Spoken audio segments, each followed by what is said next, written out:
안녕하세요. 네, 2021년 경영지도사 2차 시험 대비 마케팅 관리론 하고요. 소비자 행동론 강의를 맡은 이인호라고 합니다. 네, 반갑습니다. 근데 강의를 20년 넘게 했는데요. 이상하게 개강 날만 되면 긴장되고 떨려요. 예, 어쨌든 이제 오늘부터 그 경영지도사 2차 시험 대비로 강의를 진행하게 될 거고, 일단 이제 시간표상으로 보시게 되면 이제 오전에 마케팅 관리론 진행할 거고요. 그다음에 오후에 제가 또 소비자 행동론 진행할 거고, 그다음에 그 4시부터 7시까지 이제 시장 조사로는 다른 선생님께서 하실 거예요. 그래서 이제 오늘 오전에는 마케팅 관리론에 대한 이야기부터 시작을 할 거고, 일단 첫 시간이니까 전체적인 가이드를 좀 드릴 필요성이 있을 듯해서 그 오리엔테이션 먼저 좀 진행을 할 거고요. 일단 지금 드린 자료들 중에 그 오리엔테이션이라고 쓰여져 있는 그 자료 가지고 이것저것 좀 말씀을 좀 드릴 거예요. 근데 그 어떻게 좀 진행을 할 거냐면, 그 오리엔테이션 자료 보시게 되면 1번부터 6번까지 자료가 1번부터 6번까지 넘버링 되어 있고, 7번째가 답안 작성이에요. 예, 근데 어차피 오후에 지금 소비자 행동론도 진행을 해야 되는 상황이고, 제가 사람이 똑같은데 중복되는 얘기를 또 할 수는 없잖아요. 그리고 또 이제 이걸 한꺼번에, 어차피 오리엔테이션 자료가 두 개가 크게 다르지 않을 거라는 거죠. 그래서 일단 한쪽에다가 시간을 몰아버리면 이제 진짜 내용 정리할 수 있는 시간에 대한 밸런스가 좀 깨질 듯해서, 요 마케팅 관리론 시간에는 1번부터 6번까지 정도 내용 가지고 오리엔테이션을 하고, 그 다음에 이따 오후에 이제 소비자 행동론 이야기할 때는요, 역시나 소비자 행동론도 1번부터 7번까지 들어가 있어요. 오리엔테이션 자료 나중에 드릴 건데, 들어가 있을 건데, 일단 뭐 6번까지는 비슷할 거니까 간단하게 훑어 드리고, 오후에는 이제 그 여러분들 어쨌든 2차 시험 목적상으로 공부를 하시는 이유가 마케팅적 지식을 습득하기 위한 목적은 아니시잖아요. 답안지에다가 답안을 쓰기 위한 목적이니까. 근데 그 답안을 그냥 무조건 쓸 수 있는 건 아니거든요. 답안을 쓰는 요령이나 방법들, 그러니까 나중에 다시 한번 말씀을 드리겠지만, 여러분들께서 가지고 계신 지식이 똑같다 하더라도 답안을 어떻게 쓰느냐에 따라서 점수 차이는 분명히 생길 거예요. 그러니까 그 상황에서 1점이라도 더 받아야 되는 방법들을 알고 계셔야만 하는 거잖아요.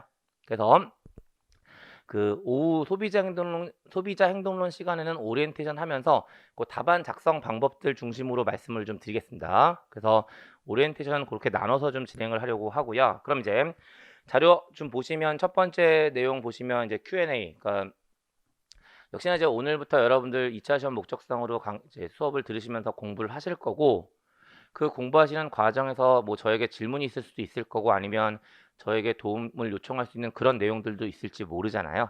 그래서 그런 것들과 관련해서 여러분들과 하고 이제 저하고의 의사소통 채널에 대해서 좀 말씀드리려고 하는 거고, 크게 세 가지 정도가 적혀져 있어요. 그 첫 번째, 이제 제가 그 올해부터 이제 카페를 운영하기 시작을 해서, 그 카페를 통해서 이제 저하고 여러분들하고 의사소통이 가능할 듯 하고요. 그 카페는 이제 네이버 카페 들어가셔서 이인호 경영연구소라고 검색하시면 나올 거고, 거기에 가입 신청해 주시면 뭐 바로 그냥 승인 거의 될 거니까 그건 걱정하지 않으셔도 되고, 어쨌든 그 카페를 통해서 이용하시면 활용하시면 될 듯한데, 요 카페는 어떤 목적으로도 좀 쓰고 있냐면, 그 역시나 이제 질의응답을 하기 위한 목적으로도 사용하고 있긴 하지만, 또 제가 여러분들에게 그 업로드해야 되는 자료들도 좀 있잖아요. 예, 그래서 그런 자료들도 좀 업로드할 목적으로 쓰고 있는 거라서 가급적이면 가입하셔서 자료 같은 것들 좀 다운 받으셔도 되세요. 뭐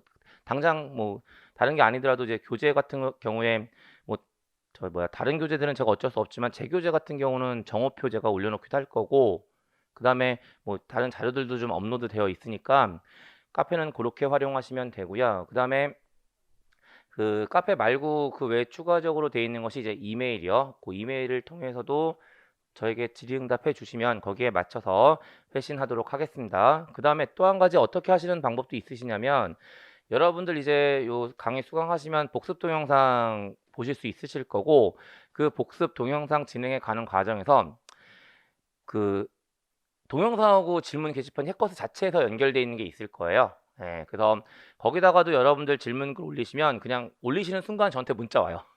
예, 문의글이 올라왔다는 게 바로 문자가 오니까 제가 바로 확인할 수 있거든요. 그래서 거기다가도 바로 답변을 해 드릴 거니까 어쨌든 그 세 가지, 그 네이버 카페하고 이메일하고 해커스 질문 게시판 등을 이용해서 저하고 의사소통하시면 되세요. 그 다음에 두 번째, 이제 일정 및 시간에 대한 내용 들어가 있는 거고, 예, 일정은 오늘부터 5월 2일까지 총 9주예요. 총 9주가 되고요. 시간은 매주 일요일 오전 9시부터 12시까지 진행할 거고, 총 27시간입니다. 미리 말씀드리지만 혹시 뒤에 한두 번 정도 보강이 있을지도 모르겠어요. 예, 일단 그래서 그 뒤쪽도 가급적이면 어차피 2차 시험 보실 때까지 일요일 일정은 가급적이면 잡지 않으시는 게 맞지 않을까라는 생각이 들어요. 그래서 그렇게 일정 및 시간은 진행이 된다라고 보시면 되고, 그 다음에 이제 교재에 대한 말씀 조금 드릴 건데, 일단 교재는 2권 쓸 겁니다. 2권 쓸 거고, 그 중에 한 권이 바로 뭐냐면 지금 요 책이거든요. 요 책이에요. 그러니까 작년에도 제가 썼던 교재인데 요 책 하나 쓸 거고, 또 하나가 요 책 가지고 진행한다라고 보시면 되세요. 근데 일단 그 2권을 동시에 끌고 갈 수 있는 상황은 아니라서 어떤 식으로 끌고 갈 거라고 보시면 되냐면요. 일단 기본은 얇은 책 가지고 갈 거예요.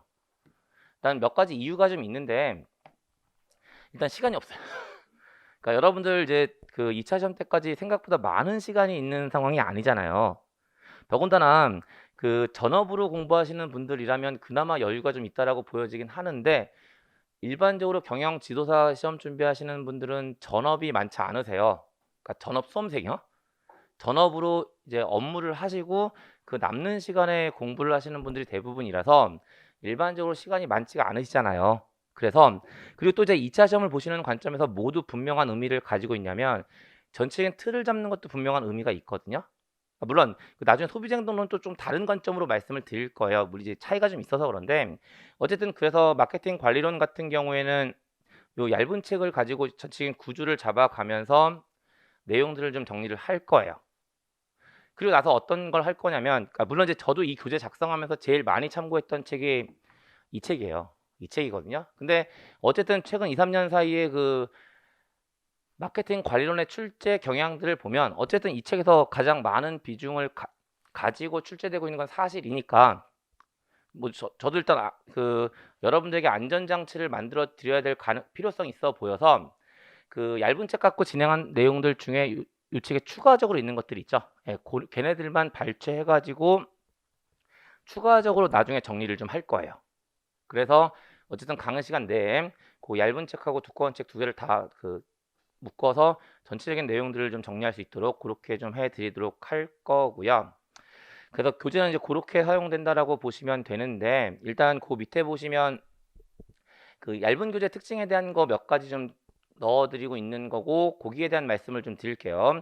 일단 그 얇은 교재 보시게 되면 지금 그 교재가 지금 판매가 안 되고 있는 상황이라서 제가 프린트아웃해서 드렸는데, 전체적으로 어떤 구성을 가지고 있냐면 제일 첫 번째 머릿말 들어가 있어요. 근데 개인적으로 제가 교재 쓰면서 제일 자신 없는 게 머릿말이라서 머릿말은 안 보셔도 돼요.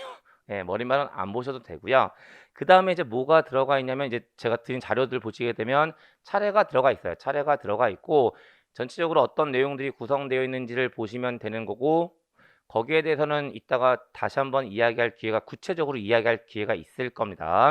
그래서 지금은 그냥 참조만 하시면 되고, 그 다음에 들어가 있는 게 바로 뭐냐면 장별 요약 정리라고 이야기하는 내용이 들어가 있어요.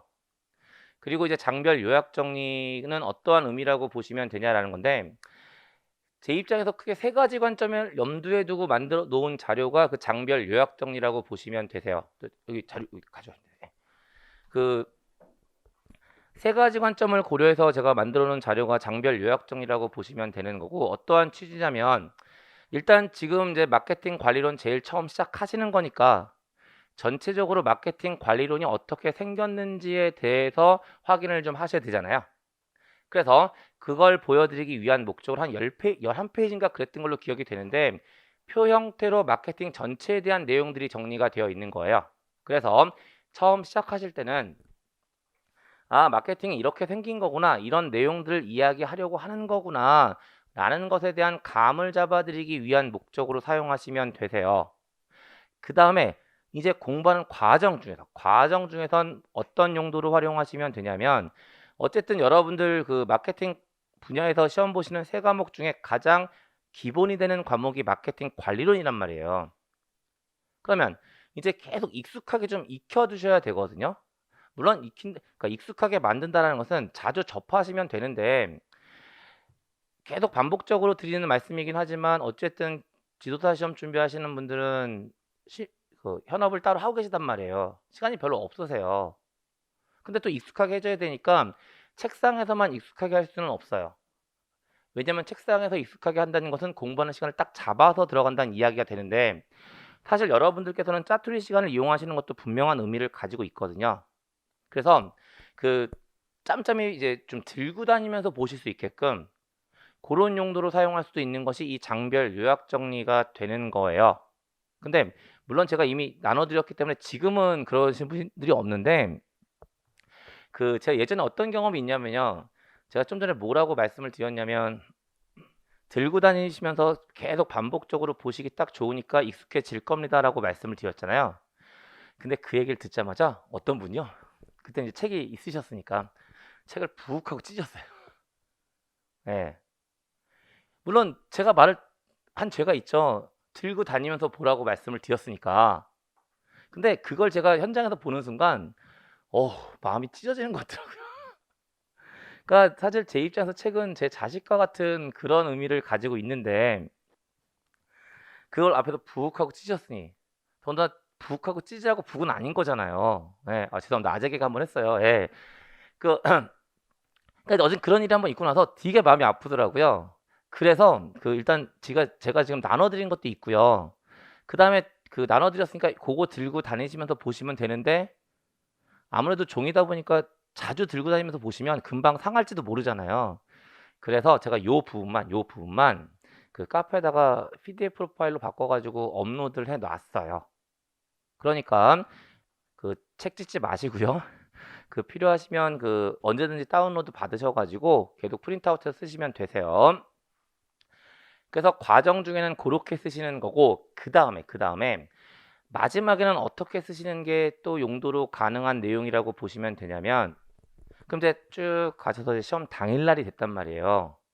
그러면 시험 당일날 시험 보러 가실 때 달랑 펜만 들고 가실 수는 없잖아요. 뭐 종종 그러신 분들 있으시더라고요.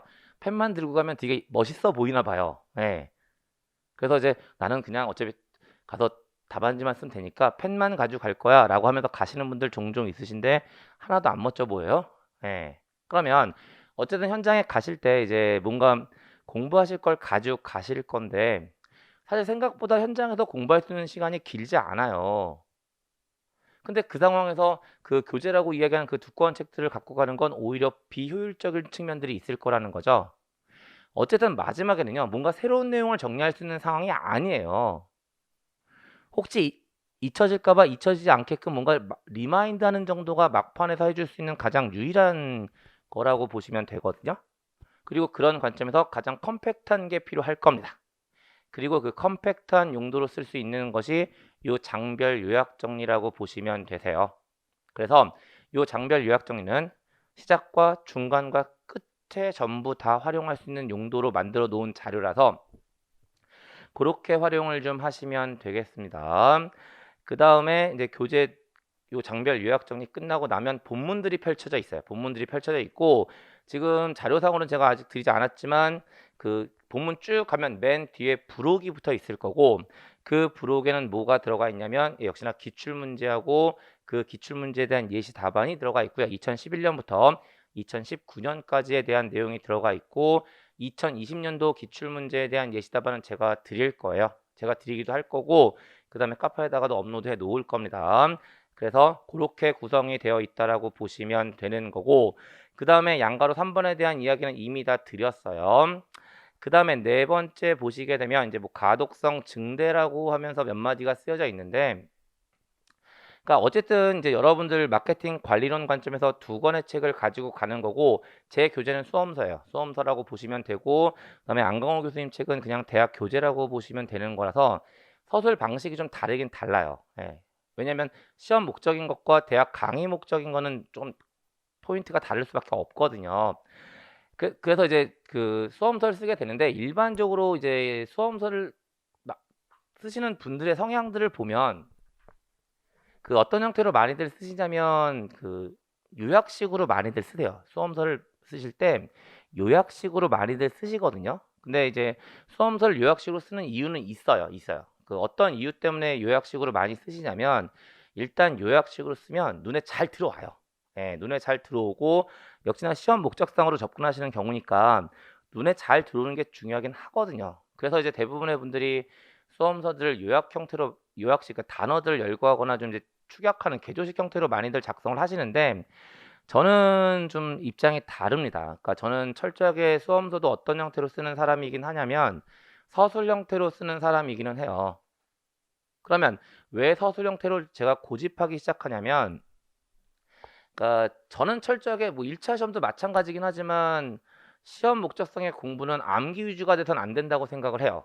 예. 특히나 2차 시험은 더더군다나요.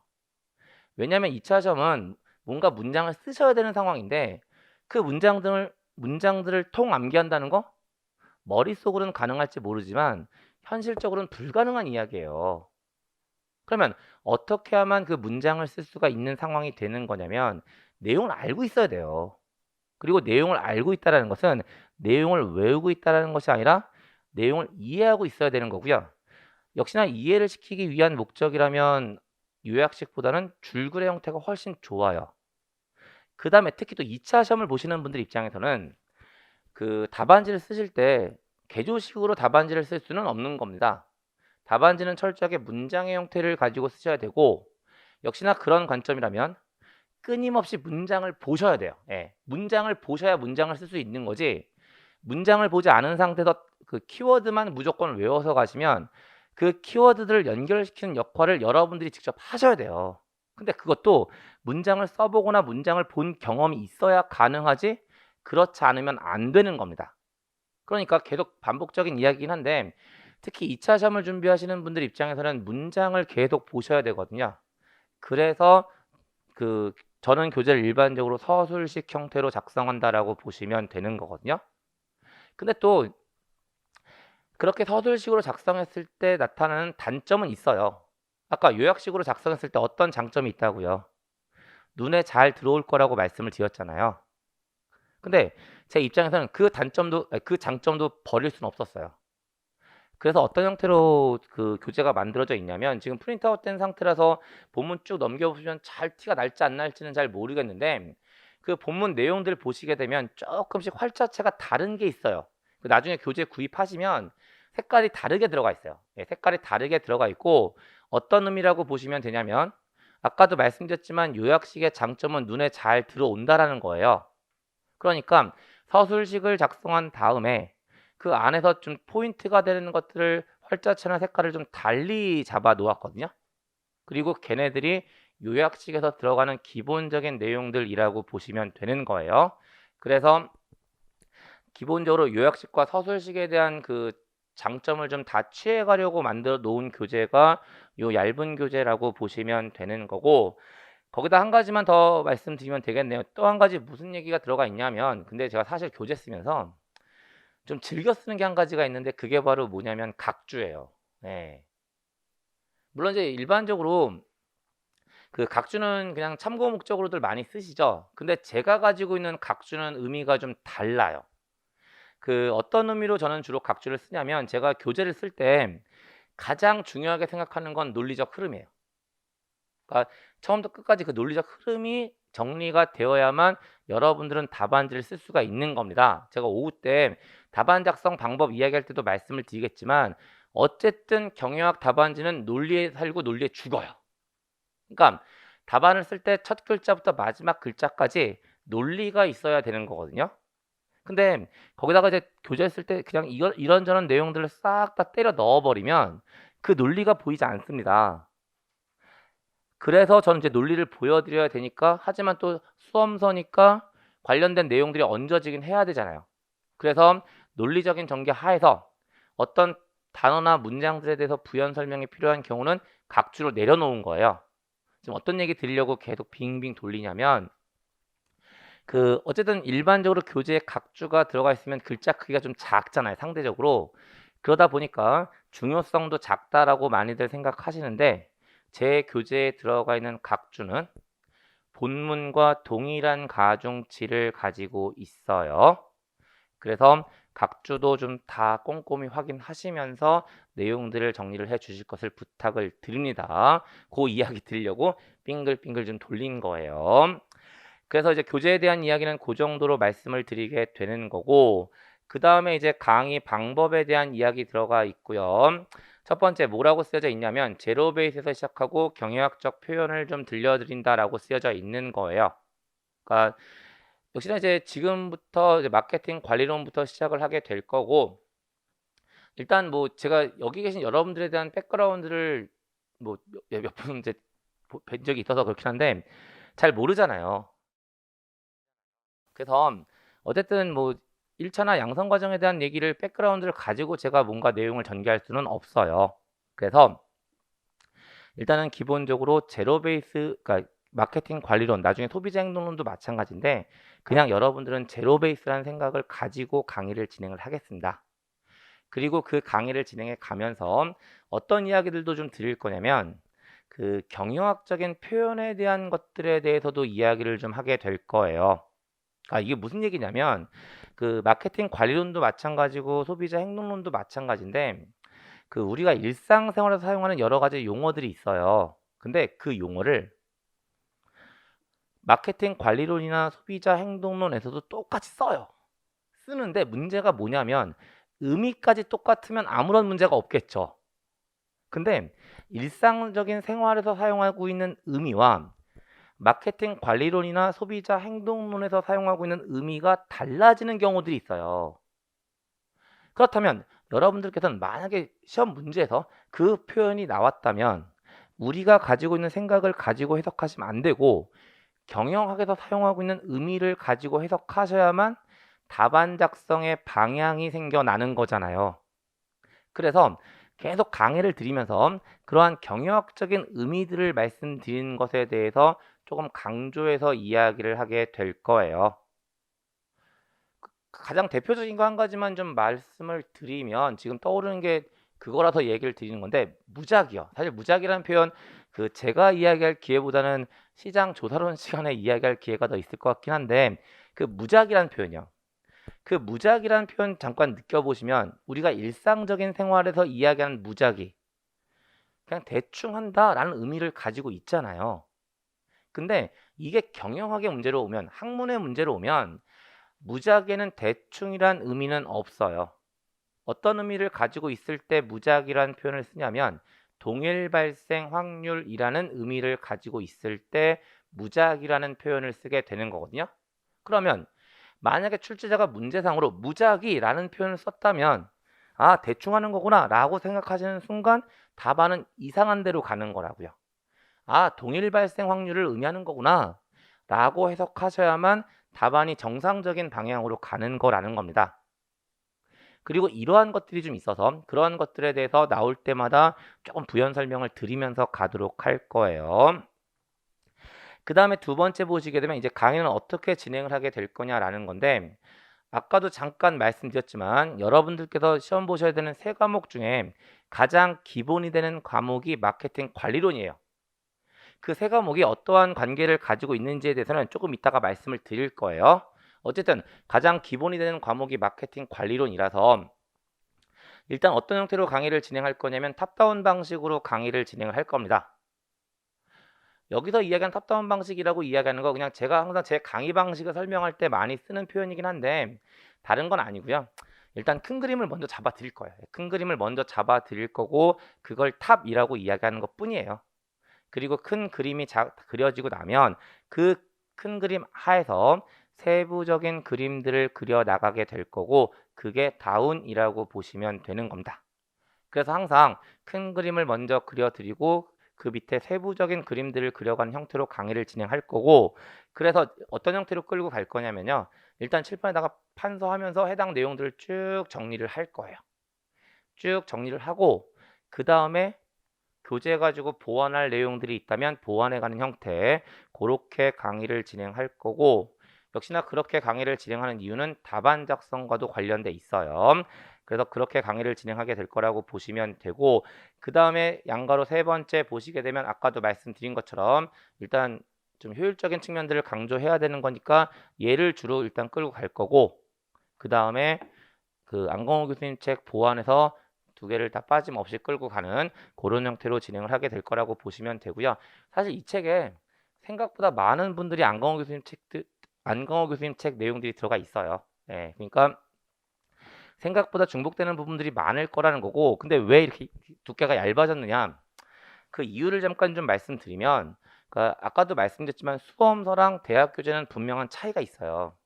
그 대학 교재는 대학 강의를 목적으로 일반적으로 쓰신 책들이라서 사례들을 좀 많이 풍성하게 잡아놓고 있거든요. 근데 사실 수험서 입장에서는 사례들이라는 것은 간단하게 개념을 이해하기 위한 목적인 거지 그렇게 많은 사례를 풍성하게 가져가실 필요는 사실 없어요. 그러니까 이제 그런 것들을 좀 축약해 놓고 있는 거고, 그 다음에 이제 또 대학 교재와 그 수험서의 가장 큰 차이점 중에 한 가지는 뭐냐면, 뭐 이제 여러분들 예전에 학교 다닐 때 생각을 해보시면, 하긴 뭐 요즘은 이제 대학생들 교재 안 사거든요. 다 파워포인트 가지고 강의하니까 교재 안 사긴 하는데, 이제 예전에 이제 여러분들 대학 다닐 때 한번 기억을 떠올려 보시면 대학 교재 보면은 그냥 한 얘기 또 하는 것 같기도 하고 이 중간에 이게 왜 들어갔는지도 모르겠고 막 이런 얘기들 되게 많잖아요. 예. 그러니까 그런 것들을 좀 속아내서 딱 답안 작성만을 고려한 상태에서 교재를 만들다 보니까 좀 얇아져 있는 형태라고 보시면 되는 거거든요. 그래서 어쨌든 다시 말씀드리지만 요 얇은 책을 기본으로 할 거고, 그 다음에 안강호 교수님 책을 보완한 형태로 그렇게 강의를 진행하게 될 거다라고 보시면 되겠습니다. 그럼 이제 제가 어떻게 강의할지에 대한 말씀을 드렸으니까 이제 여러분들께서 어떻게 하셔야 되는지에 대한 얘기들을 조금 많이 말씀을 드릴 거예요. 어쨌든 시험은 제가 보는 게 아니라 여러분들께서 보시는 거니까 여러분들이 어떻게 하시는지에 대해서 말씀을 좀 드릴 거고요. 참고로 말씀드리는 건데 저도 아마 시험을 보러 들어갈 겁니다. 예. 저 그 자격증을 가지고 있긴 한데요. 저 원서 매년 내고 있어요. 그러니까 시험을 봐야 되겠다는 생각이 들어가지고 매년 원서를 내고 있긴 한데 사실 실제로 보러 들어가지는 못한 적이 좀 있어요. 무슨 얘기를 드리려고 하냐면, 그러니까 제가 이제 매년 시험을 원서를 내는 이유 중에 한 가지가 뭐냐면 그런 거예요. 그 이제 강의를 하는 사람 입장에서 어떤 생각이 좀 드냐면, 내가 이 과목을 그러니까 어차피 저 자격증이 있으니까 제가 또 합격하는 건 의미가 없고, 내가 이 과목을 강의하면서 이 과목을 시험 봤을 때 몇 점 정도 받을 수 있을까? 그리고 그걸 가지고 판단하면서 제가 방향성을 맞게 가고 있는 건지 그렇지 않은지를 판단할 필요성이 있거든요. 그래서 시험을 보러 가야 되겠다는 생각을 하게 되는 거고, 또 한 가지 이유는 뭐냐면요. 그 1년에 한 번씩 그 시험장에 들어가 보면, 물론 저는 입장이 좀 다르긴 하지만 그 시험장에 뜨끈뜨끈한 그 느낌. 예. 그 느낌을 좀 느껴보면은 또 그 느낌을 가지고 강의하면 좀 더 강의가 살지 않을까? 그러니까 생동감이 좀 생기지 않을까? 그런 생각이 들어서 이제 매년 원서를 내고 시험을 보러 들어가야 되겠다는 생각을 하거든요. 근데 이런 말씀 드리면 저를 경쟁자로 생각하시는데요. 말씀드렸잖아요. 저 안 따도 돼요. 그리고 저 합격에는 의지가 없고 제가 세 과목을 다 강의하는 게 아니라서 사실 합격이라는 게 쉬운 사항은 아닙니다. 어차피 세 과목에 대한 어느 정도 밸런스는 있어야 되기 때문에, 그러니까 저를 경쟁자로 생각하지는 마시고 제가 그냥 시험을 보러 들어가는 이유는 그런 취지가 있다라고 보시면 되세요. 근데 그러니까 이제 원서를 내놓고 나서 계속 이제 다른 강의랑 겹치고 막 이래가지고 시험을 못 보러 들어가고 했었거든요. 그리고 이제 작년에는 마침 그 시험이 연기가 됐잖아요. 시험이 연기가 돼서 작년에 제가 인적자원관리 분야로 원서를 냈었어요. 그리고 마침 그날 강의도 없었는데 갑자기 그때 임박해가지고 또 3차 유행인가가 그 코로나 3차 유행 뭐 이런 얘기가 나오기 시작하면서 갑자기 불안해지더라고요. 그러니까 사실 개인적으로 제 입장에서는 그 뭐 걸리는 것도 그렇지만 격리당하면 전 생각보다 여러 가지가 곤란해지거든요. 그래서 어쨌든 작년에 시험 보러 가지 못했는데, 그 사실은 예전에 또 그런 경우도 한 번 있었어요. 한 3년 정도 된 것 같은데, 첫 시간이니까 그냥 가볍게 시작할게요. 한 3년 정도 된 것 같은데 그때 제가 시험을 한번 보러 갔었죠. 진짜 갔었어요. 갔어요. 갔는데 그 시험 이제 그때 여의도 중학교였나? 여의도 쪽에서 봤는데 딱 강의실 들어갔더니 거기 한 강의실에 25명인가가 배정이 되어 있더라고요. 들어가는 순간 깜짝 놀랐어요. 한 15명에서 한 20명 정도? 그 정도를 알겠더라고요. 네, 아니 그때도 제가 강의할 때니까 그 몇 주 전까지 저한테 강의 들으셨던 분들 그분들이 거기 계시더라고요. 근데 저만 놀란 게 아니라 그 안에 계신 분들도 생각보다 많이 놀라셨어요. 갑자기 제가 나타났으니까 심지어 뭐라고 이야기하시는 분들도 있으셨냐면 시험 감독하러 온 줄 알았다고. 네. 근데 그때 어떤 이벤트가 그러니까 어떤 사건이 한번 있었냐면 사건은 아니죠 뭐 그냥 경험이면 경험인데 그래서 이제 어쨌든 시험 보러 갔으니까 시험을 보기 시작했어요. 근데 이제 제 입장에서 되게 난처했던 것 중에 한 가지가 뭐냐면 이제 소문이 다 났을 거 아니에요. 쉬는 시간마다 찾아오시는 거예요. "이거 답 뭐예요? 이거 답 뭐예요?" 하면서 찾아오시는데 그러니까 제가 세 과목을 다 공부하고 들어간 상황이 아니었잖아요. 예. 제가 사실은 그 개인적으로 공부를 좀 해야 되는 과목은 시장 조사로는 제가 개인적으로 공부를 좀 해야 되는 상황이에요, 지금 상황적으로. 근데 시장 조사로는 정말 풀어야 되는 문제인데 그걸 자꾸 물어보시니까 되게 당황스럽더라고요. 어쨌든 그런 경험이 한번 있었고 어쨌든 다시 돌아올게요. 자꾸 딴 데로 새면 안 되니까. 어쨌든 그래서 어쨌든 저 매년 시험을 보러 들어가는 걸 원칙으로 하고 있고 올해도 시험을 보러 들어갈 계획을 가지고는 있어요. 하지만 저를 여러분들에게 경쟁자라고 생각하실 필요는 없다라고 말씀을 좀 드리게 되는 거고 어쨌든 그 얘기하다가 이렇게 됐구나. 진짜 3,000% 샜네요. 예. 어쨌든 여러분들 어떻게 공부하셔야 되는지 저도 시험을 볼 거긴 하지만 저는 합격이 목적이 아니라서 여러분들이 어떻게 공부하셔야 되는지에 대한 이야기들을 좀 하려고 하는 거고 이제 하나씩 보겠습니다. 첫 번째 보세요. 여러분들께서는 이제 마케팅 분야에서 경영 지도사 2차 시험 준비를 하시는 거고 여러분들께서 보셔야 되는 시험 과목은 모두 3개예요. 이미 다 인지하고 계시겠지만 소비자 행동론, 시장 조사론, 마케팅 관리론이라고 이야기하는 3과목이 되는 겁니다. 근데 일단 공부하실 때 이 3과목의 특성을 알고 계셔야 돼요. 그러면 이 3과목은 어떠한 특성을 가지고 있다라고 보시면 되냐면 다른 분야 경지사 3과목도 다 마찬가지인데 생각보다 설계가 잘 돼 있어요. 어떻게 설계가 돼 있는 과목들이냐면 제일 첫 번째 방법론에 해당하는 그 분야를 연구하기 위한 방법론에 해당하는 과목이 들어가 있고 여러분들 입장에서 그 의미를 가지고 있는 과목이 시장 조사론이에요. 그 다음에 원론에 해당하는 과목이 들어가 있고요. 그 과목이 마케팅 관리론이라고 보시면 되고요. 그 다음에 강론 과목들이 하나씩 들어가 있는데 여러분들 입장에서의 강론 과목은 소비자 행동론이라고 보시면 되세요. 그래서 방법론 한 과목, 원론 한 과목, 강론 한 과목으로 구성되어 있다라고 보시면 되고요. 역시나 그러다 보니까 이제 처음 시작하시니까 아직은 잘 인지하지 못하고 계실 거라고 보여지는데 앞으로 공부를 쭉 해 가다 보면 세 과목의 차이점들이 느껴지세요. 예, 마케팅 관리론, 소비자 행동론, 시장 조사론이라는 과목에 대한 차이점들이 느껴지시고요. 그 차이점 하에서 어떤 일이 발생하냐면 세 과목이 다 재밌어요. 세 과목을 다 잘할 수 있을 것 같아요. 라고 이야기하시는 분들은 거의 없으세요. 과목적 특성이 다 차이가 있기 때문에 세 과목을 다 잘하시는 것은 쉽지 않은 상황이긴 하거든요. 근데 어쨌든 시험을 보셔야 되니까 그리고 현재 제도상으로 꽈락 없이 평균 60점만 넘기면 되는 시험이니까 절대평가니까 어떤 형태로 전략들을 많이 세우시려고 하실 거냐면 세 과목이고 세 과목 다 60점 이상을 맞으면 되지 라고 전략을 세우시는 분들이 있으실 겁니다. 근데 그냥 직관적으로 끌고 가면 맞는 전략일 것처럼 보일지 모르겠는데 사실은 좋은 전략은 아니세요. 왜냐하면 아까도 말씀드렸지만 세 과목의 특성이 다 다르기 때문에 세 과목을 다 잘할 수는 없어요. 여러분들 입장에서 그 세 과목에 대한 우선순위가 매겨질 겁니다. 1등 과목과 2등 과목과 3등 과목에 대한 우선순위가 매겨질 거예요. 그리고 전부 다 60점을 넘겨야지라고 이야기하게 되면 당연히 몇 등에 있는 과목을 열심히 하셔야 될까요?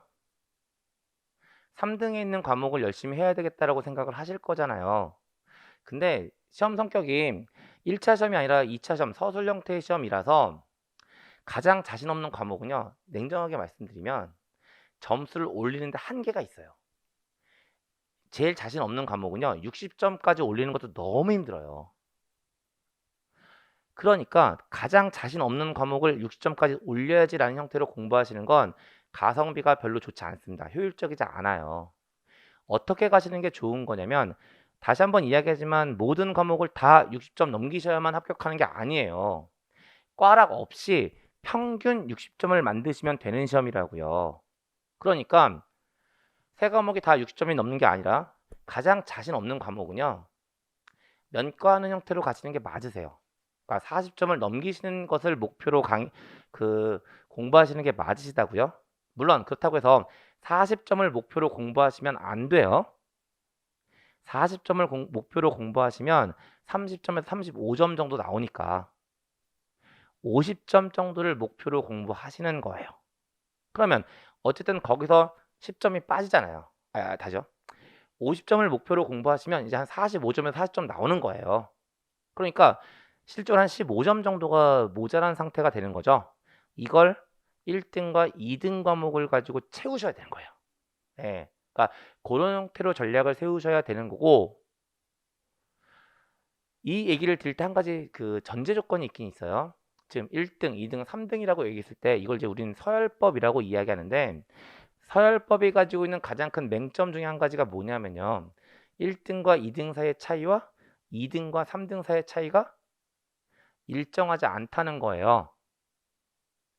다시 말씀드려서 아까 3등 과목은 50점을 목표로 공부하자고 말씀을 드렸잖아요.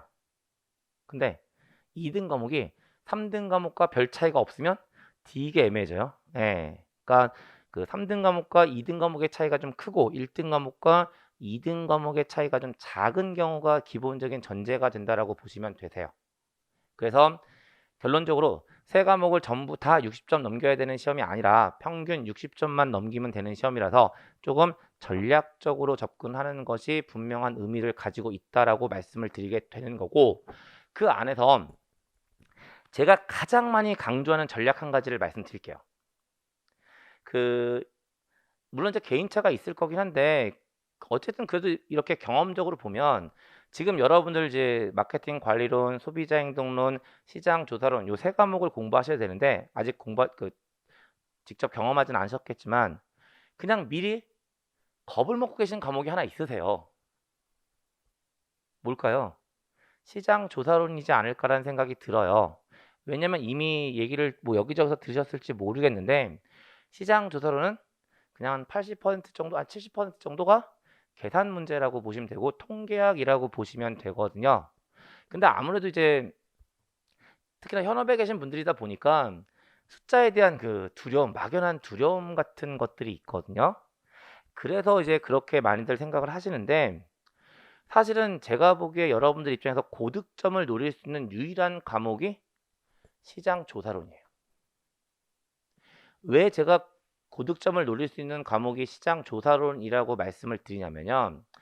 그러니까 이제 역시 과목적 특성을 좀 이해하시면 되는데 어쨌든 마케팅 관리론과 소비자 행동론은 말로 구성되어 있는 문제들이 나올 거고 시장 조사론은 계산 문제가 나온다는 이야기는요. 계산 문제는 만점이 존재한다는 거예요. 하지만 말 문제는요. 만점이 존재하지 않아요. 하나 예를 들어서 말씀드리면 예를 들어서 이제 뭐 마케팅 관리론에 10점짜리 문제가 하나 출제가 됐어요. 그리고 여러분들께서 그 10점짜리 문제에 대해서 정말 완벽하게 답안을 쓰셨어요. 그렇다면 채점자가 10점 줄까요? 못 줘요. 말 문제의 만점이 어디 있어요. 그러니까 10점짜리 문제에서 아무리 완벽한 답안을 쓴다 하더라도 맥시멈 9점 정도라고 보시는 게 맞으세요. 하지만 그 10점짜리가 계산 문제로 바뀌어버리면 계산에는 정답이 있는 거잖아요.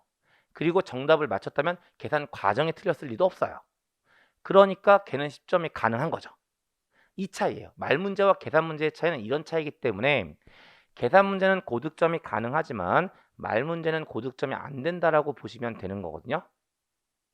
그러니까 오히려 물론 이제 지금 여러분들께서 가지고 계신 건 선입견이세요.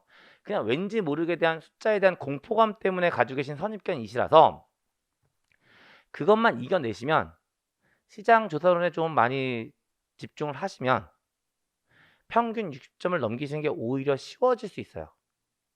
고득점이 가능하니까. 그래서 제가 주로 추천드리는 전략은 시장 조사론이 가장 위에 올라오기를 제일 많이 추천을 드려요. 더구나 제가 강의하지 않는 과목을 그렇게 이야기할 때는 제가 뻥을 치고 있는 건 아니잖아요. 일반적으로 강의하는 사람 입장에서 제 과목이 제일 중요해요. 라고 이야기하는 게 인지상정일 텐데, 제가 강의하면서 가지고 있는 가장 제1 원칙 중에 한 가지가 뭐냐면, 강의하면서 뻥을 치면 안 된다는 거예요. 예. 그러니까, 그냥 객관적인 관점에서 말씀드리면, 가장 고득점이 가능한 것은 시장 조사론이라고 보시면 되는 거고, 그 다음에 이제 나머지 마케팅 관리론과 소비자 행동론 가지고 그 시장 조사의 점수를 좀 까먹어야 되는 그런 모양새가 돼야 되는 거고요. 역시 이렇게 계속 말씀드리다도 잘 안 와 닿으세요. 왜냐면 아직까지 그 숫자에 대한 공포감을 떨쳐내지 못하셨을 거거든요. 근데 그것만 살짝 넘기시면 어차피 계산은 반복 작업이라서 어느 한계만 넘어가면 쑥 올라가 버려요. 그러니까 그 한계까지만 꾹 참고 시장 조사론에 대해서 좀 그런 전략들을 세우시는 것도 의미를 가지고 있다라고 말씀을 좀 드리게 되는 거고요. 그 다음에 이제 제가 이제 소비자 행동론과 마케팅 관리론 가지고 말씀을 드리면 이제 공부를 해보시면 일반적으로 마케팅 관리론이 더 쉽다라고들 생각을 하세요. 물론 그런 데는 이유가 좀 있죠. 일단 원론의 의미를 가지고 있는 과목이기도 하고 아무래도 소비자 행동론 쪽보다는 여러분들 입장에서 더 익숙하세요. 그리고 익숙하니까 아무래도 더 쉽게 느껴지기는 하실 거거든요. 근데 절대로 마케팅 관리론이 제1과목이 돼서는 안 돼요. 공부할 때는 제일 쉽게 느껴지는 과목이긴 한데 점수가 가장 안 나오는 과목이기도 해요. 역시나 원론적인 의미다 보니까 범위가 어찌 보면 아주 넓어질 수도 있고요. 그 다음에 답안을 어떻게 쓰냐에 따라서 점수에 대한 플럭추에이션이 되게 심한 과목이기도 하거든요. 왜냐하면 세 과목 중에 가장 정답이라는 것이 없어 보이는 과목이기도 해서 그래요. 예. 그래서 마케팅 관리론에 대해서는 그렇게 많은 점수를 얻겠다는 생각을 하시는 건 오히려 역시나 가성비가 나오지 않는 형태라고 보시면 되고 오히려 소비자 행동론 같은 경우가 이론들이 좀 많이 나와서 그 이론들이라는 것은 역시나 내용들이 좀 정해져 있는 내용들이라서 그쪽이 마케팅 관리론보다는 조금 더 수월한, 그러니까 점수를 얻는다는 관점에서 조금 더 수월한 측면들을 가지고는 있을 겁니다. 그래서 그렇게 전략적인 관점으로 좀 끌고 가셨으면 좋겠다라고 말씀을 드리게 되는 거고 너무 많이 길어지고 있는데 그 다음에 두 번째 1회독이 끝날 때까지 기출문제를 보지 말 것이라고 쓰여져 있어요. 무슨 얘기냐면 일반적으로 이제 여러분들께서 공부하시면서 가장 중요한 잣대가 기출문제겠죠. 예. 근데 분명히 그 기출문제 보셔야 되고 참조하셔야 되는데 각 과목에 대한 1회독이 끝날 때까지는 절대로 보지 않으실 것을 추천을 드려요. 왜 이걸 추천을 드리냐면요. 1회독 할 때부터 기출문제를 보시게 되면 사람은 인지적으로요. 바이어스가 생겨요. 그러니까 기출문제와 관련된 내용들만 정리하고 그렇지 않은 내용들은 상대적으로 덜 중요하게 정리하고자 하는 선택적 지각이라는 것이 발생을 하게 되는 겁니다. 근데 그건 별로 좋지 않아요. 그러니까 어차피 여러분들 시험 때까지 딱 1회독만 하고 공부 땡 하실 거 아니시잖아요. 우리의 목적은 합격이 목적이기 때문에 계속 반복적으로 회독수를 늘려 가실 거고 1회독 할 때까지만은 기출문제를 보지 않으시는 거예요. 그래야만 전체 내용들을 바이어스 없이 선택적 지각 없이 전체적으로 한번 정리할 수 있는 기회를 가지시는 거죠. 그리고 이제 시험에 임박해질수록 이제 그걸 범위를 좁혀갈 때 그 범위를 좁혀가기 위한 가이드로서 기출 문제를 참조하시면 되는 거예요. 그래서 1회독까지는 기출 문제 절대로 보지 않으시는 거고 2회독 시작할 때쯤 기출 문제를 확인하시면 되세요. 그래서 그거 말씀을 좀 드리게 되는 거고, 그 다음에 세 번째, 조급함과 절박함을 구분하여야 한다라고 이야기하는 거고, 이건 이제 여러분들 공부하시는 관점에서 마인드 컨트롤과 관련되어 있다라고 보시면 되는 거죠. 일반적으로 이제 시험 준비하실 때는요, 뭐가 제일 먼저 생기긴 하냐면 절박함보다는 조급함이 생기죠. 그래서 뭔가 빨리빨리 진도도 나가고 싶고 빨리빨리 뭔가 하고 싶은 생각들이 드신단 말이죠. 근데 이 조급함이라는 것은 절대로 수험 생활에 도움되지 않습니다. 맘만 급하지 공부는 안 하고 있는 거거든요.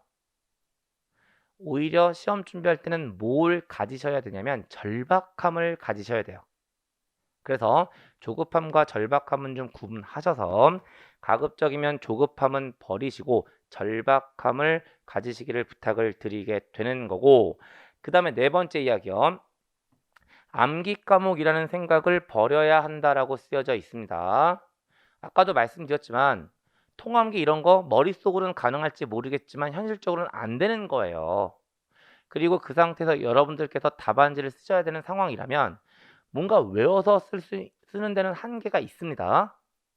그러니까 철저하게 이해를 해야지라는 생각을 먼저 좀 하셨으면 좋겠다라고 말씀을 드리고 있는 거고, 더군다나 왜 암기 과목이라는 생각을 버려야 된다라고 말씀을 드리냐면 그런 경우들이 있어요.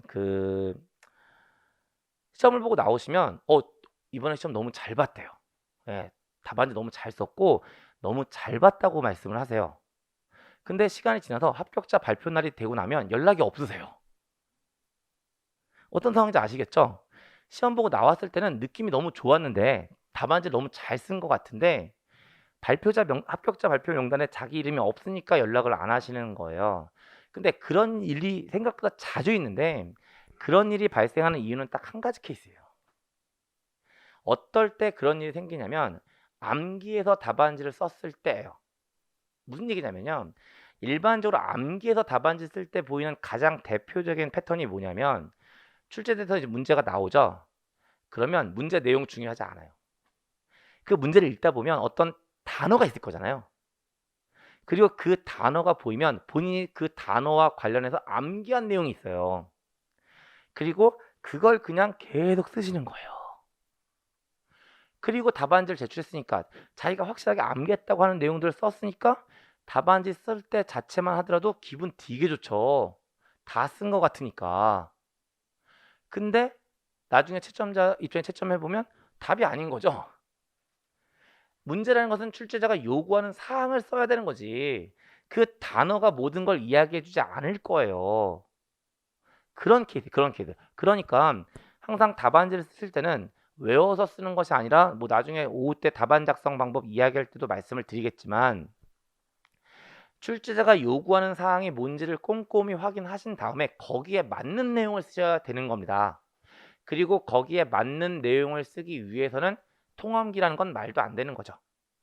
본인이 이해한 내용들을 근거로 해서 본인의 문장으로 답안지를 쓰셔야 되는 거고, 이게 가능하기 위해서는 철저하게 암기가 아니라 이해를 하셔야 되는 겁니다. 물론 이렇게 말씀을 드리면 오해를 하세요. 아, 외울 건 하나도 없겠구나 라고 오해를 하시는데, 제가 그렇다고 여러분들에게 외울 거 하나도 없습니다 라고 뻥을 치진 않아요. 예. 어쩔 수 없이 외워야 되는 것들은 있어요. 그런데 처음부터 끝까지 전부 다 외워서 갈 수는 없다고요. 그러니까 가급적이면 이해를 목적으로 정리를 좀 하신다라고 보시는 게 맞다라고 말씀을 드리게 되는 거고, 그 다음에 다섯 번째, 반복을 통해 익숙하게 만들어야 한다라고 이야기를 하고 있고요. 이것도 역시나 지금 짧은 시간 안에 시험 준비를 하셔야 되는 여러분들 입장에서는 분명한 의미를 가지고 있을 거예요. 무슨 얘기냐면요. 어쨌든 여러분들 공부를 하시기 위해서는 최대한 익숙하게 뭔가를 끌고 가셔야 되거든요. 왜냐면 그 사람은 인지적으로 처음 들어오는 자극은 잘 못 받아들입니다. 하지만 익숙한 자극은 잘 받아들여요. 그래서 짧은 시간 안에 뭔가 빌드업하기 위해서는 익숙함을 만드는 것은 너무나 중요해요. 그래서 어떤 것들을 좀 부탁을 드릴 거냐면 이제 우리 매주 수업을 좀 하게 될 건데 예습하라는 이야기는 절대로 아니에요. 오해하지 마세요. 예습하라는 이야기는 절대로 아닙니다. 단 당일날이요. 당일날 이제 수업들이 있잖아요. 그리고 중간중간에 텀이 있죠. 지금 우리 오전 수업은 9시부터니까 조금만 물론 쉽지 않은 거 저도 충분히 알고 있는데 저도 일산에서 오는 거거든요. 네. 그러니까 저도 아침에 한 1시간 반 걸려서 지금 왔거든요. 그러니까 조금만 한 10분 정도만 일찍 오시는 걸 목표로 해주세요. 그 다음에 오후 수업 같은 경우에는 점심시간이란 텀이 있잖아요.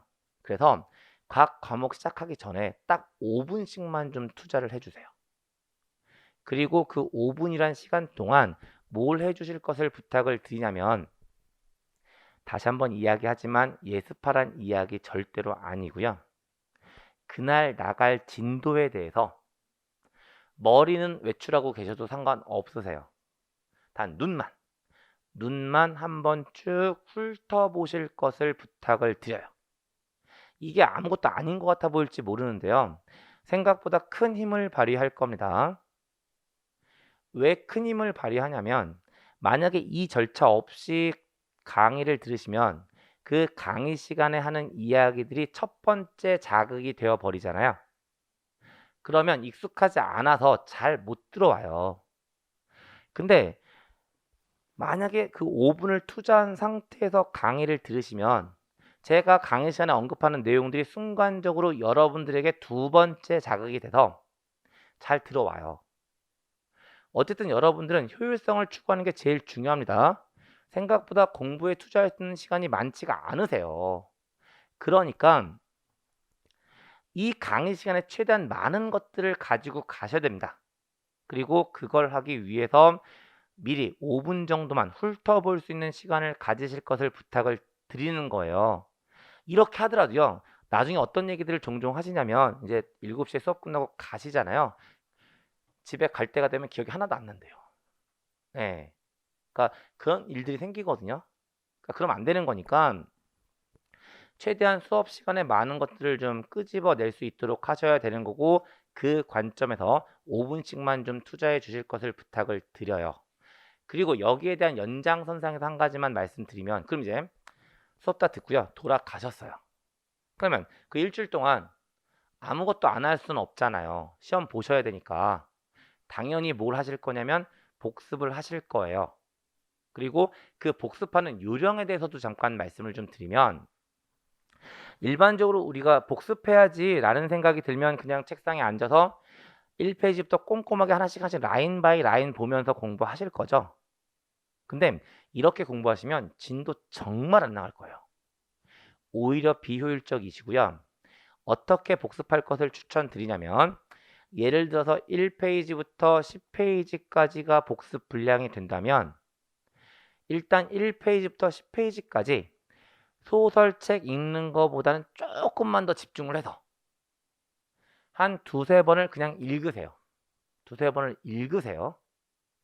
그리고 나서 1페이지부터 꼼꼼하게 복습을 하는 형태를 취하시면 전체 복습에 들어가는 시간은 분명히 줄 거예요.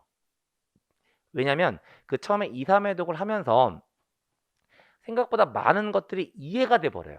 예, 본인은 인지하지 못할지 모르겠지만 처음에 2, 3회독을 그냥 가볍게 읽으시면 그 안에서 이해돼 버리는 것들이 있고 그 상태에서 꼼꼼하게 끌고 가시면 생각보다 꼼꼼하게 봐야 될 내용들이 많지는 않습니다. 그러니까 그런 형태로 복습을 하시는 게 가장 기본적인 절차가 된다라고 보시면 되는 거고요. 역시나 그것과 연결시켜서 그 밑에 얘기요. 양괄호 6번에 대한 얘기. 근데 무조건 눈으로만 공부하시면 안 되는 거예요. 만약에 여러분들께서 1차 시험을 준비하시는 분들이라면 그냥 눈으로 보세요라고도 제가 종종 이야기하는 경우가 있어요. 그런데 어쨌든 여러분들께서는 서술 형태의 2차 시험을 준비하시는 분들이니까 눈으로만 공부하시는 건 절대로 안 되세요. 처음부터 끝까지 무조건 써보는 연습을 하시면서 다시 이야기해서 손이 생각보다 많이 고생을 하셔야 돼요. 그래서 계속 써보는 형태의 공부법은 너무나 중요하다라고 말씀을 드리게 되는 거고요. 역시나 이제 이게 숙달되면 어떤 일이 생겨야 되냐면 생겨야 되는 거예요. 생겨야 되는 건데 그 어떤 일이 생겨야 되냐면 나중에 이제 시험장 들어가시면 지금 이제 생각해 보면 어떤 생각들 드실 거냐면 아 문제가 나오면 이걸 다 생각해 가지고 머릿속에 있는 내용들을 가지고 답안지를 써야지 라고 생각을 하시겠죠. 가장 이상적인 상황이에요. 근데 뭐 이 얘기도 제가 앞으로 자주 드릴 건데 여러분들께서 시험장에 들어가 보시면 아마 지금까지 살아오시면서 가장 빠른 90분을 경험하실 거예요.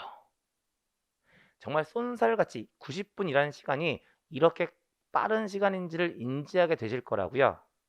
그러다 보면 머리가 답안을 쓰는 게 아니라 손이 답안을 쓰고 있어야 돼요.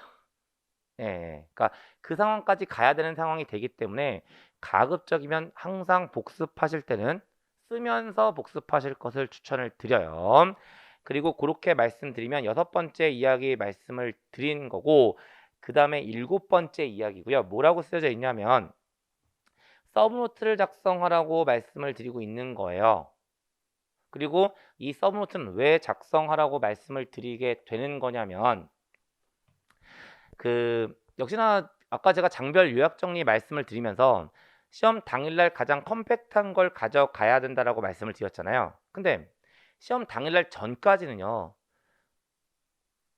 또 아주 컴팩트한 그 10페이지만 가지고 계속 끌고 갈 수는 없어요. 그렇다고 해서 또 그 두꺼운 교재를 끌고 갈 수도 없는 거고 결국 시험 날짜에 임박해질수록 지식의 양이 줄면 안 되지만 물리적인 컨텐츠의 양은 줄어야 돼요. 그리고 그 역할을 해주는 게 바로 뭐가 될 거냐면 서브노트가 될 겁니다. 서브노트가 될 거예요.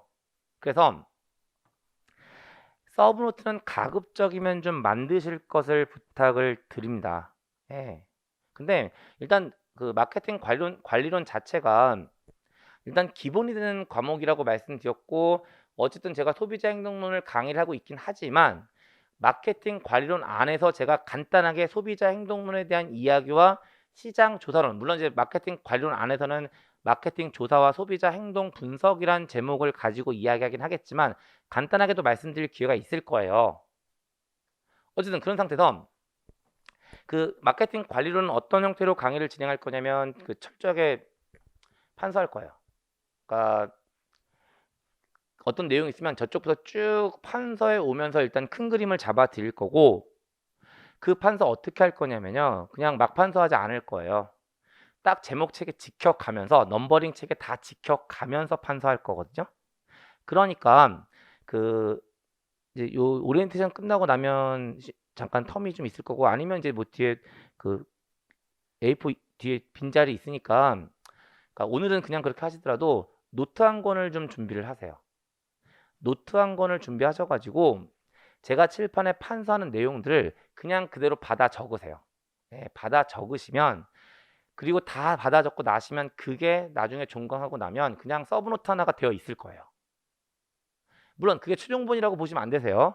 제가 잡아드리는 건 서브노트의 가장 기본적인 구조에 대한 내용들을 잡아드린다고 보시면 되고 거기다가 여러분들께서 공부하시다가 필요한 내용들이 있으면 추가적으로 계속 얹어 놓으셔야 되는 거죠.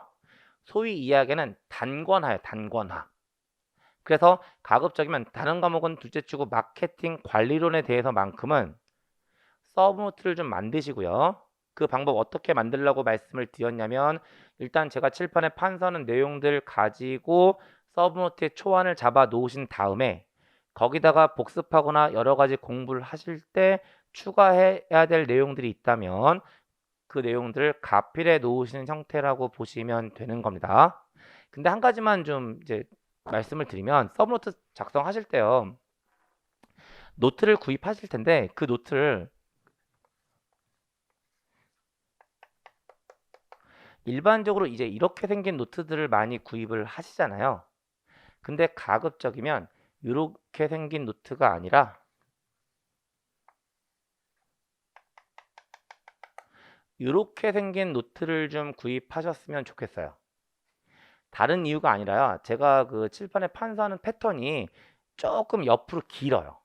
네, 옆으로 기니까 이런 형태를 쓰시게 되면 뒤쪽 가서 되게 몰리실 거거든요. 그래서 이렇게 넓게 좀 쓰시면 될 거라서 이런 형태로 되어 있는 노트를 좀 쓰셨으면 좋겠다라는 생각이 드는 거고, 그 다음에 또 이 형태를 추천드리는 이유 한 가지가 뭐냐면, 제가 만들어 드린 서브노트가 다가 아니잖아요. 여기다가 뭔가 추가를 좀 하셔야 된다라고 이야기를 드렸고, 이런 노트를 쓰시게 되면 빈 공간이 생기지 않아 가지고요, 뭔가 추가적으로 적어 놓을 만한 공간이 별로 없으세요. 근데 이렇게 작성하게 되면 공간들이 좀 많이 생길 거고, 그 공간들에다가 색깔을 달리해서 펜을 쓰든가 하는 형태로 얹어 놓으시면 되거든요. 네, 그래서 이런 형태의 노트를 좀 사용하셨으면 좋겠습니다 라고 말씀을 드리게 되는 겁니다. 근데 또 이렇게 말씀을 드리면요, 그 속으로 이제 많이, 그러니까 겉으로도 말씀하시는 분들이 있으세요.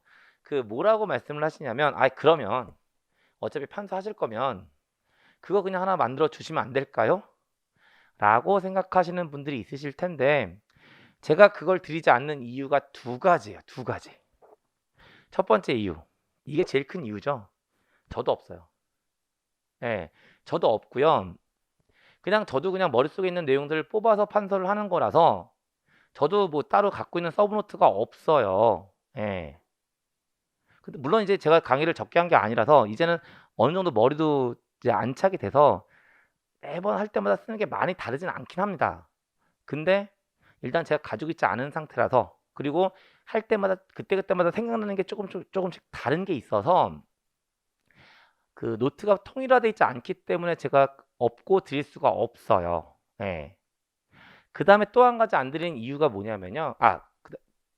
이것과 관련해서 한 가지 말씀드리면, 그래서 이제 제가 없다고 말씀을 이제 이렇게 수업 시간에 드리니까 이쪽 경지사 쪽은 아니었고 다른 쪽, 제가 이제 다른 쪽도 이제 그 노무사 쪽에서 2차 강의를 하거든요. 노무사 쪽에서 2차 강의를 하는데, 그 노무사 수강했던 학생 하나가 그 수업 다 끝나고 나서요, 저한테 선물이라고 가지고 왔어요. 제가 이제 노무사 강의하면서 이제 쭉 판서를 했을 거잖아요. 그걸 자기가 노트로 다 받아 적어가지고 교수님 없다고 하시니까 제가 선물 드릴게 하면서 그걸 가지고 왔어요. 그래가지고 제가 고마워가지고 받아가지고 이제 그 다음번 강의할 때 그걸 써봤거든요. 근데 다시는 쓰지 말아야 되겠다는 생각이 들었어요. 그걸 제가 받아서 보는 순간 거기다가 제 강의를 맞추고 있더라고요. 그리고 그렇게 되다 보니까 제 스스로 제 강의가 죽어가고 있다는 걸 느꼈어요. 예. 그래서 다시는 쓰지 말아야 되겠다는 생각을 들었거든요. 그래서 어쨌든 없어서 못 드리는 거 한 가지가 있고요. 그 다음에 또 한 가지 이유가 뭐냐면, 2차 시험 보시는 분들이 있잖아요. 무조건 써봐야 돼요. 그리고 그 쓰면서 얻어가는 것들도 분명히 있으십니다. 그래서도 안 드려요. 왠지 두 번째 이야기는 좀 궁색한 변명 같아 보이긴 하는데 솔직히 말씀드리고 있는 거예요. 어쨌든 그래서 가급적이면 노트 한 권 구입하셔서 서브노트는 각자 좀 만들어 주실 것을 부탁을 드리게 되는 거고, 그 다음에 마지막 얘기 뭐가 들어가 있냐면요, 출제자 입장에서 공부하는 습관을 가져보자 라고 쓰여져 있고, 이거 다른 거 아니고요. 여러분들은 결론적으로 답안지를 작성하셔야 되는 거예요. 그리고 그 답안이라는 걸 작성하기 위해서는 문제라는 게 존재해야 되는 거잖아요. 그리고 일반적으로 여러분들께서는 어떻게 생각을 하실 거냐면, 누군가가 문제를 내주면 거기에 맞는 답안을 내가 써야지 라고 생각하실 거예요. 철저하게 수험생 마인드예요. 근데 마인드를 조금 바꿔보세요. 어떻게 마인드를 조금 바꿔보시냐면, 누가 낸 문제에 대해서 내가 답안을 써야지가 아니라, 내가 지금 이 내용을 공부해서 문제를 출제해야지, 답안을 써야지가 아니라 문제를 출제해야지 라는 마인드로 공부를 해보시면 생각보다 빠른 속도로 내용들이 빌드업 될 수 있어요. 왜 그러냐면, 만약에 출제자가 문제를 낸다고 했을 때 문제를 먼저 낼까요? 답안을 먼저 만들까요? 답안을 먼저 만들어요. 그러니까 이런 내용들을 물어봐야지 답안에 대한 구조를 먼저 잡아 놓은 다음에 그 다음에 문제를 내요. 그러면 여러분들 입장에서 생각해 보세요. 여러분들이 문제를 내기 위해서는 일단 머릿속에 답안 하나가 만들어져 있어야 되는 거죠. 그게 1차적으로 내용들을 정리할 수 있는 공부가 돼요.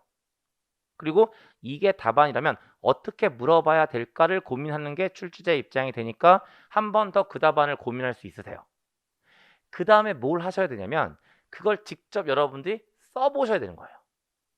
그리고 이렇게 끌고 가면 그 내용에 대해서 순간적으로 3회독의 효과와 똑같은 내용들을 얻을 수가 있으세요.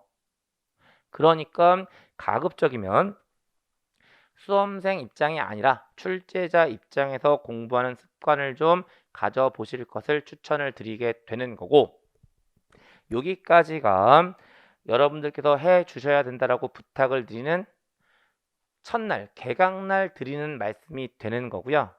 역시나 앞으로 강의에 가면서 짬짬이 추가적인 이야기를 드릴 기회들도 있을 거라고 생각을 합니다. 그 다음에 6번째 마지막 내용인데요. 뭐에 대해서 들어가 있냐면 향후 일정에 대해서 언급하고 있는 거고, 지금 향후 일정 보시게 되면 일단 심화 종합반이 그러니까 지금 기본 종합반 하고 계시는 거고, 기본 종합반 끝나고 나면 심화 종합반이 있을 거고, 그 다음에 총정리 파이널 특강이 있을 거예요. 그리고 간단하게 잠깐 좀 말씀드리면 심화종합반 같은 경우는 역시나 한 5주 정도의 시간을 가지고 진행할 거고, 5주니까 시간은 한 15시간 과목당 15시간 정도라고 보시면 되는 거고요. 마케팅 관리론 입장에서 보시면 교재는 뭐 그렇게 달라지는 거 없을 거예요.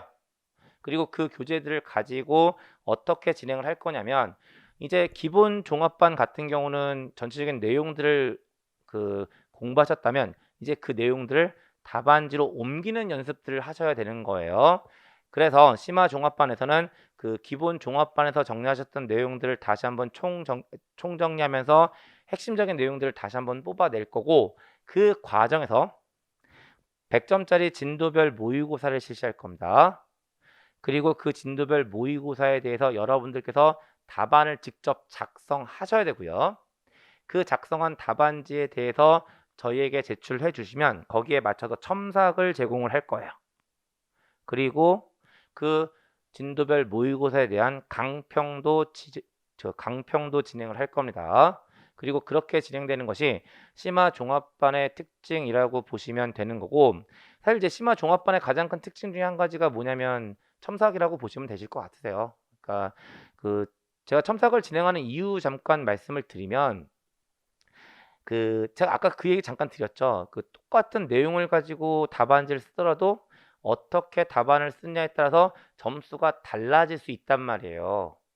그랬을 때 본인이 뭔가 답안지를 썼을 때 이게 그러니까 방향성이 맞는지 틀리는지 아니면 뭔가 문제가 있는지 없는지를 누군가가 한번 잡아주면 확실히 상황이 좋아져요. 그래서 첨삭이라는 건 분명히 필요하다고 저는 생각이 됐고, 그래서 제가 이쪽으로 옮기면서 강력하게 요구했던 게 바로 이거였어요. 첨삭하게 해달라고. 그래서 일단 심화 종합반에서는 첨삭이 진행될 거고 강평도 진행이 될 겁니다. 물론 이 첨삭을 진행하기 위해서 여러분들께서 도와주셔야 되는 게 있어요. 뭘 것 같으세요? 제가 첨삭을 하려면 첨삭할 게 있어야 되죠. 답안지를 내주셔야 돼요. 종종 어떤 경우도 있냐면, 그러니까 여기 이제 처음 시도하니까 경리사 쪽에서는 있었던 일이 아닌데 다른 쪽에서요. 그러니까 사실 자기 공부하라고 답안지를 내라고 하는데 그게 자기가 평가받고 있다고 생각하나 봐요. 그러니까 안 내세요. 그건 그냥 여러분들 손해세요. 예. 여러분들께서는요, 합격을 위해서 저를 최대한 뽑아 먹으시면 되세요. 예. 제 역할은 그냥 여러분들한테 피를 빨리는 거야. 피를 빨리는 거거든요. 예. 그러니까 답안지를 진도에 맞게끔 작성하셔서 꼭 내주셔야 돼요. 안 내주셨는데 제가 첨삭을 할 수는 없는 거잖아요. 그러니까 그거 하나만은 꼭 좀 약속해 주세요. 여러분들께서 쓰신 답안이 좋은 답안인지 좋지 못한 답안인지 전혀 상관없어요. 예. 저는 그냥 여러분들에게 도움을 드리기 위한 목적인 거잖아요. 그러니까 뭐, 뭐 팔려 뭐 이런 거 생각하지 마시고요. 그냥 무조건 주세요. 예, 무조건 주시면 거기에 맞춰서 제가 첨삭해가지고 다시 피드백을 할 거니까, 저만 하는 게 아니라 다 하실 거예요. 다 하실 거니까. 어쨌든 그렇게 진행되는 것이 심화 종합반이라고 보시면 되고요. 그 심화 종합반이 끝나고 나면 역시나 총정리 파이널 특강을 하게 될 거고, 그 파이널 특강 역시 그 최종적인 이제 프린트물 가지고요. 최종적인 마무리 내용으로 정리를 할 거고, 역시나 이제는 파이널이니까 진도별이 아니라 전범위 모의고사를 보고 역시나 거기에 대한 강평과 첨삭이 제공된다라고 보시면 됩니다. 그리고 그렇게 말씀드리면 일단 답안 작성 쪽을 제외한 나머지 오리엔테이션 성격을 가지고 있는 이야기들 전부 다 말씀드렸고요. 일단 시간이 좀 많이 지나버렸는데 일단 여기까지요. 여기까지 말씀드리고 잠깐 쉬었다가 이제 본격적으로 내용들을 좀 진행하겠습니다.